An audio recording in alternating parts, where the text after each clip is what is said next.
Welcome to the deep dive. I'm genuinely intrigued by today's topic. We're exploring how language, really shapes our reality, especially when it comes to something as, well, fundamental as national defense. Absolutely. It goes deep. Yeah, and we're not just talking about some minor tweak in, like, bureaucratic jargon today. Yeah. We're looking at a proposed change that's, frankly, pretty profound, laden with history, cultural weight, strategic implications.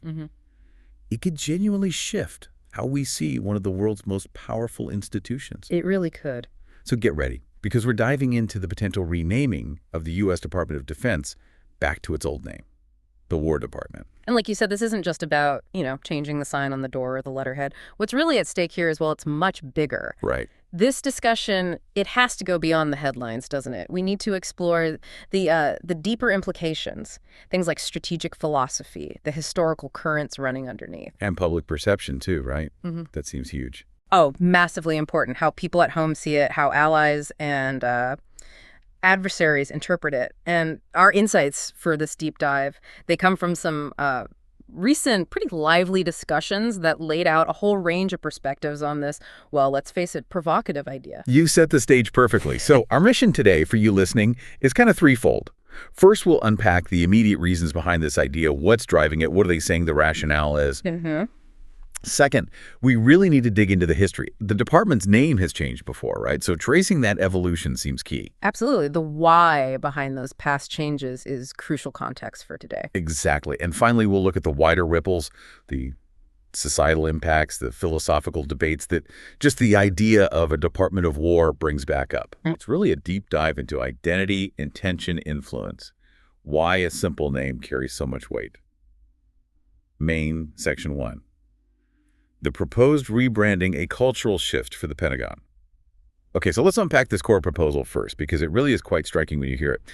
As our source material indicates, President Trump and his cabinet are reportedly seriously considering renaming the Secretary of Defense title. Right, back to Secretary of War. Exactly. And if you change the Secretary's title, well, by extension, that logically means changing the whole Department of Defense, the DoD, back to the War Department. It's not just a thought bubble either, is it? The source suggests this is being discussed at, pretty high levels. Seems so. A serious consideration. And the historical weight of this is just, it's significant, isn't it? The DoD, as you said, got its name back in 1947. That's, what, over 75 years? A long time. It's seen a lot. Cold War, 9/11, everything since. Precisely. So this isn't about pulling a new name out of a hat. It's a very deliberate, very conscious choice to reach back, to grab this much older, very resonant designation. A specific one. A specific one, yes. It's a direct re-engagement with a particular part of our institutional history, which, immediately makes you ask. Why? Why that history and why now? Exactly. What's the goal of bringing that specific echo into today's world? What's it meant to achieve in this political and military climate? In the source material, it points pretty clearly towards a desire for a major cultural change within the DoD. That seems to be a primary driver. Sure. It's not just about the label on the tin.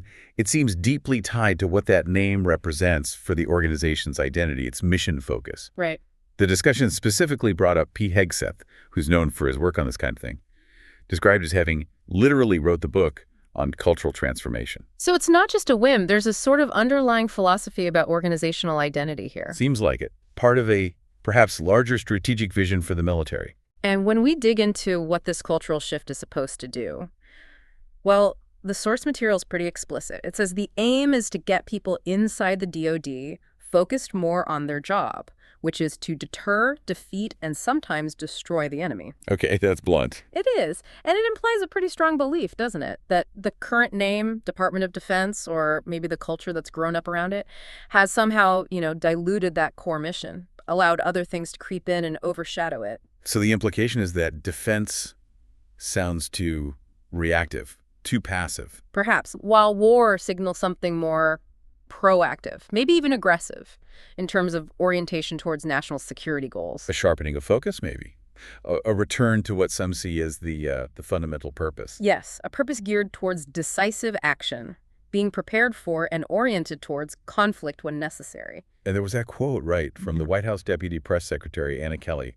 That really seemed to drive this home. Yes, that was quite pointed. She said, and I think we should quote this directly from the source, as President Trump said, our military should be focused on offense, not just defense, which is why he has prioritized warfighters at the Pentagon instead of DEI and woke ideology. Stay tuned. Wow. Okay. Yeah. That quote, it very clearly contrasts that desired focus warfighters with other things, specifically DEI and woke ideology. Right. DEI being diversity, equity, and inclusion. Woke ideology. That's a term often used critically towards progressive viewpoints. Exactly. So Kelly's statement positions those things as priorities that, well, from their perspective, are seen as distracting from the core combat readiness mission. So it's making it very explicit. This isn't just about strategy. It's framed as a cultural course correction. Moving away from certain contemporary social discussions, perhaps, and back towards a more traditional, maybe combat-centric military identity. That really crystallizes the perceived motivation, doesn't it? It frames the name change not just as, say, a strategic recalibration, but as part of a wider ideological project. It explicitly values certain aspects of the military, the warfighter, and explicitly deprioritizes others from this specific administration's viewpoint. It's a statement about what the military should be focused on. And what it shouldn't be, yes. It argues that changing the name would help reinforce that cultural shift, aligning the department's internal focus and maybe signaling a tougher posture externally. Let's dig into that phrase Kelly used. Offense, not just defense. That feels like more than just culture, right? That sounds like a strategic declaration. Oh, absolutely. Offense and defense. Those words carry very different weights in military thinking, international law, even just public understanding. Huge difference. To elevate one over the other in the department's name, that sends a powerful signal about national intent, doesn't it? It really does. And if you connect that to the bigger picture, thinking about the implications, emphasizing offense in the name, it raises big questions. How might that shift actually influence strategy? How would other countries see it? How might it affect, the actual deployment of forces? Is it a literal instruction, like be more aggressive? Or is it more symbolic, a declaration of readiness, of resolve, maybe a signal to potential adversaries? It's hard to say for sure. It is. But a War Department certainly sounds more proactive, more ready to engage, maybe, than a Department of Defense. Which sounds more inherently reactive, protecting what you have. Exactly. Defense implies protecting existing interests. War. Well, that could imply asserting new ones, or at least being very ready to fight for them. It signals a different kind of intent, potentially. Which could be seen as a deterrent by some. And maybe a provocation by others. Depends who's listening. So the argument seems to be, this isn't just playing with words. It's a deliberate move to reshape both the inside culture and the outside perception. Seems that way. Signaling a return to what some view as the fundamental mission. So for you listening, think about this. How might changing just one word in a department's name subtly, or maybe not so subtly, change how you perceive its role? Does War Department change how citizens view their military? Does it inspire a different kind of pride or maybe apprehension? And globally, does it shift how allies and adversaries read American intentions? More assertive, more aggressive, or maybe just more honest about its function? The impact of a name, even if it's symbolic in some ways, it can be really profound, can't it? It shapes the whole story we tell about our military posture. Main Section 2, a historical deep dive from war to defense and back again. Okay, so let's shift gears a bit and look at the history, because as we mentioned, this proposed name, War Department, isn't new. It's actually the original name, right? Before 1947. That's exactly right. It has a deep historical precedent. It's a return, not an invention. But understanding what that original War Department actually was seems crucial here. It wasn't quite the same thing as the DoD today, was it? Not at all. And this is a really critical distinction the source material highlights. Back then, the War Department was, and I quote, basically our army. Just the Army. Primarily, yes. Yeah. It meant you also had a completely separate department of the Navy. And later, as air power grew, you had the beginnings of what would become the Air Force, often operating under the Army initially, then becoming more distinct. So a much more siloed structure. Very much so. Each branch operated quite independently. Separate leadership, budgets, planning, often logistics too. Not unified like the DoD structure we know. Which probably reflected how wars were fought back then. Ground, sea, air, more separate domains. Exactly. In the 19th, early 20th centuries, large-scale joint operations were less common. Coordination was often more ad hoc. The technology and doctrine hadn't necessitated the kind of deep integration we see now. Okay, so then World War II happens, Yeah. and that seems like the big turning point. A massive turning point. The scale, the complexity, the technology, it forced a total rethink. So explain that first shift after the war. In 1947, the War Department becomes the National Military Establishment, the NME. Why? Right, the NME. That was the first big shakeup driven by the, frankly, brutal lessons of World War II. The primary technical reason, as the source points out, was that technology had emerged so much they had to be able to communicate and be more upward to bring them all in under one umbrella. Makes sense. You can't coordinate D-Day or island hopping with totally separate departments working in isolation. Precisely. Imagine the logistics nightmare. Aircraft carriers, long-range bombers, radar, intelligence sharing, eventually the atomic bomb. Having separate Army, Navy, and the emerging Air Force structures meant huge inefficiencies, communication gaps, competing strategies sometimes. It sounds almost unworkable on a global scale. It was incredibly difficult. The NME was a pragmatic solution, an attempt to streamline command, improve communication, get these branches working together under one roof. Bringing together the Army, Navy, and the newly independent Air Force. Yes. It was a recognition that future conflicts would demand this unified, synchronized approach, a move towards efficiency and unity forced by the realities of modern industrialized warfare. Okay, so the NME is created in 47 for these pragmatic efficiency reasons, but it only lasts 2 years. Right, remarkably short-lived. By 1949, it gets amended and officially renamed the Department of Defense. Why the quick change? What happened? That's a great question, and the answer, according to the source, is fascinating because it reveals both practical and philosophical drivers happening at the same time. Okay. So reason one was kind of technical, but also deeply perceptual. It was the acronym NME. NME, sound like. Exactly. The source says, everybody's like, we literally are calling them the enemy. Oh, wow. That's not good branding for your own military. Not at all. It was apparently a real PR problem, bad for morale internally, terrible message externally. It shows how even just an abbreviation can have this immediate negative impact. It needed fixing fast. Okay, so that's the practical, almost accidental reason. What was the other driver? The second reason was much deeper, more political and philosophical. It was tied directly to the dawn of the nuclear age. The source explains there was this powerful movement reflecting the new global reality.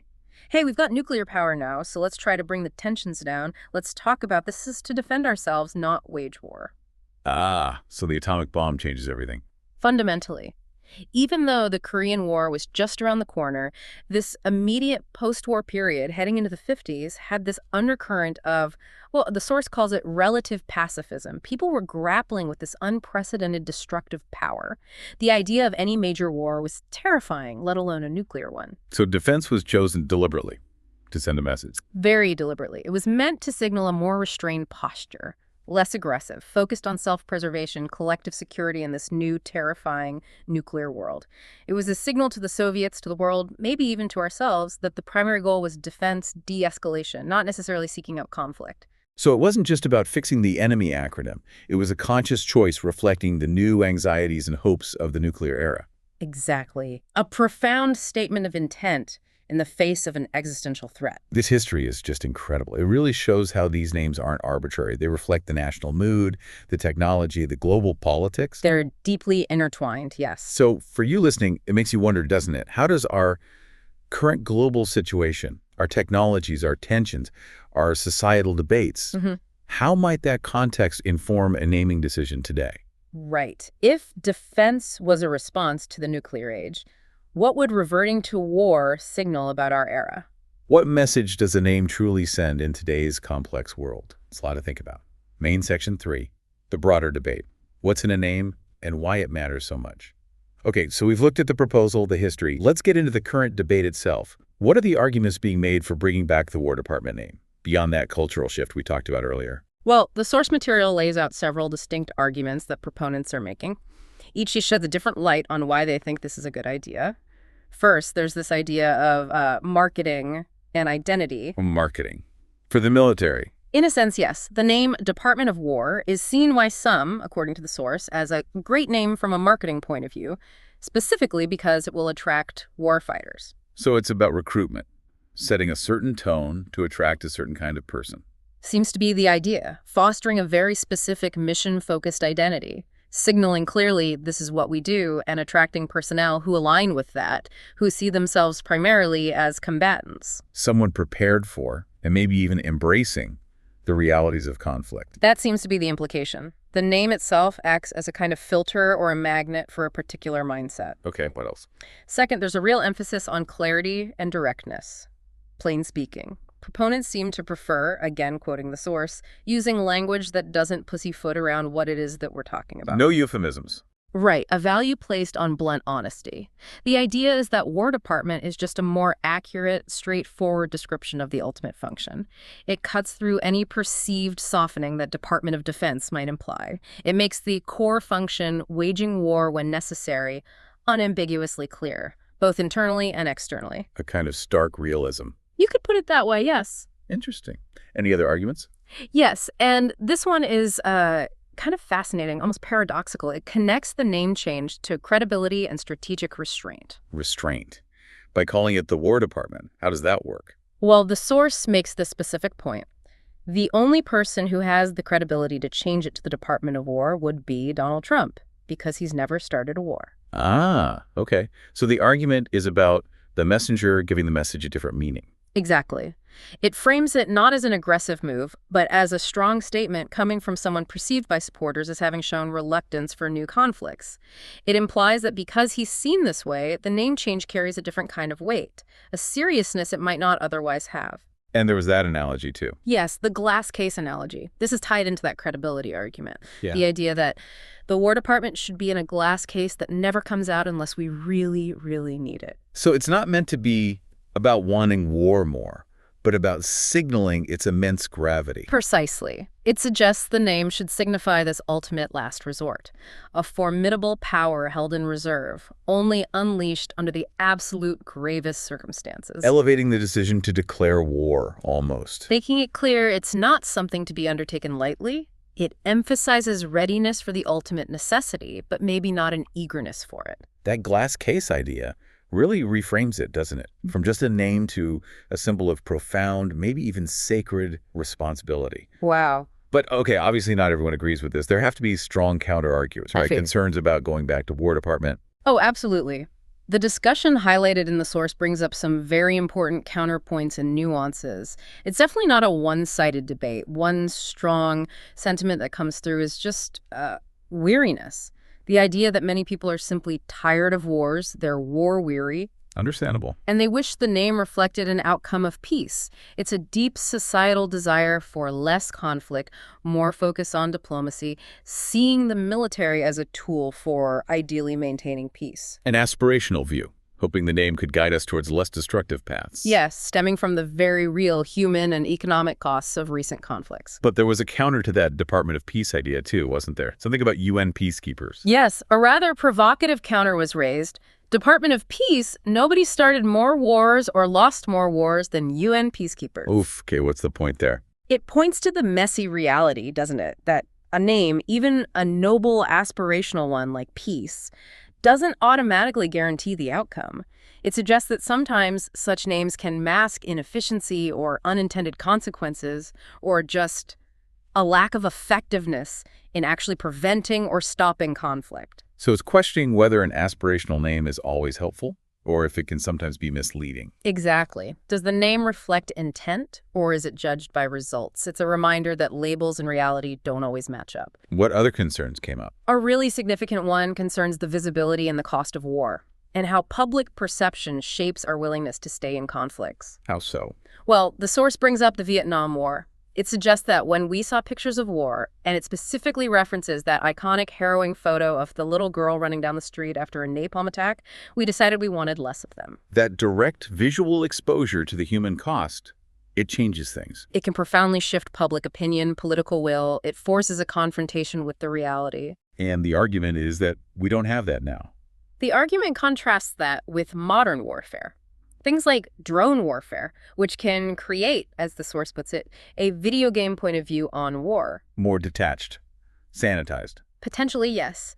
The concern is that this technological distance disconnects the public from the grim realities. If war looks clean or distant, does it lower the psychological barrier? Making it easier to start or continue conflicts without the same level of public scrutiny or revulsion. That's the fear. It raises big ethical questions about public awareness and accountability when the true face of battle is obscured. So, calling it the War Department might, paradoxically, force a more honest look at what war is. That could be one interpretation, making it impossible to ignore the reality, perhaps, whereas defense might allow it to remain more abstract for some. Fascinating. Any other major counterpoints? One final critical distinction the source makes is this. We hasn't started wars, we are funding wars. Ah, that's a crucial point. The difference between initiating combat and enabling it elsewhere. Exactly. It prompts a deeper look at how a nation gets involved in global conflicts. Direct deployment isn't the only way. Funding, arming, providing logistical support. These actions deeply implicate a nation, even if it technically didn't start the war. So it broadens the definition of a responsibility, regardless of the department's name. Right. It suggests that focusing just on starting wars might miss the bigger picture of a nation's global military footprint and influence. It complicates that simple dichotomy between war and defense. Wow. Okay. This really does make you think. For you, our listener, it really boils down to this question, doesn't it? What responsibility does a name actually hold? How does it shape how we understand war and peace? Does it influence our willingness to engage in conflict? Or our drive to seek diplomatic solutions? Is War Department a brutally honest label that forces necessary confrontation? Or does it risk normalizing conflict? And is Department of Defense a better aspiration, or does it potentially obscure the harsh realities, maybe making conflict easier by making it seem less warlike? The words we choose, especially for institutions this powerful, they clearly matter immensely. The consequences, real and perceived, go way beyond just semantics. Outro. So where does all this leave us? As we think about the name of one of the most powerful, most consequential institutions on the planet, we've journeyed through the immediate reasons for this proposed change, traced that really fascinating history, War Department to enemy to defense. And we've explored these complex arguments, the pros and cons of potentially going back to War Department. Yeah, and it's become abundantly clear, hasn't it? This is not just some simple administrative switch. Not at all. It's a debate steeped in national identity, in strategic philosophy, public perception, the works. We've seen how these names are not just labels. They're packed with strategic intent. They carry echoes of history. They have powerful implications for how a nation sees itself and how the world sees it. Exactly. This deep dive really shows that choosing a name for such a critical department, it's a profound statement, isn't it, about what a nation believes its role in the world actually is. Is it about projecting power, deterring aggression, championing peace? Which leads to that fundamental question for you to think about. Does a name mainly just describe what an organization does? Is it a label for what it is right now? Or does the name actively shape its future? Does it influence its actions, public perception, what it ultimately becomes? That interplay between definition and destiny, it's right at the heart of this. That's a really powerful question. It touches on how we understand our own national character. And maybe to leave you with one final thought, something to really chew on. Consider that glass case analogy again. If the War Department is meant to be this thing in a glass case, only used in absolute necessity, what specific conditions, what precise level of threat or provocation would actually justify breaking that glass? And maybe more subtly, how might the very act of changing the name itself signal a shift in how we perceive those conditions, or maybe a shift in our readiness, our willingness to meet them? Lots to consider there. Thank you for joining us on The Deep Dive. We hope this exploration of the power of a name and the weight of national purpose has given you plenty to think about.